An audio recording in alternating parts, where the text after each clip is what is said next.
I haven't quite mastered how to do fitting cornrows with extensions, but I have a way that works for me. So if you want to see it, stay tuned.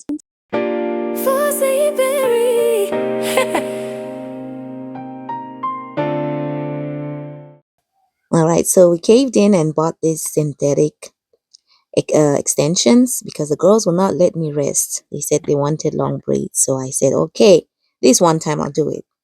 But because I don't know how to do feeding cornrows with extensions, I have a workaround, and I've done this before on this channel, where I simply add the extensions when I'm done cornrowing.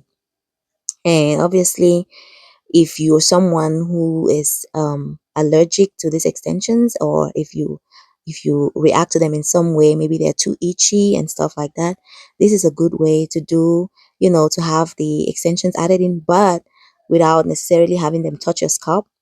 Of course, these extensions, either way, if they're on your head, whatever side effects there are, you might still experience it, but it's just kind of reduced a little bit because it's not directly touching your scalp.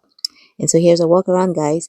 What you want to do is, with this, you want to make sure that your cornrows are not too tiny, because if they're too tiny, then when you add the extensions at the end, it may look too different. And you also want to make sure that the extensions really match the color of the hair.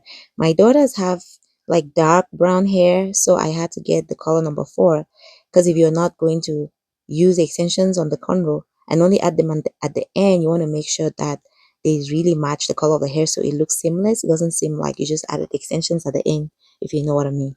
So yeah, that was pretty much how we did it. I told them, we're not gonna keep doing this. This is just once in a while.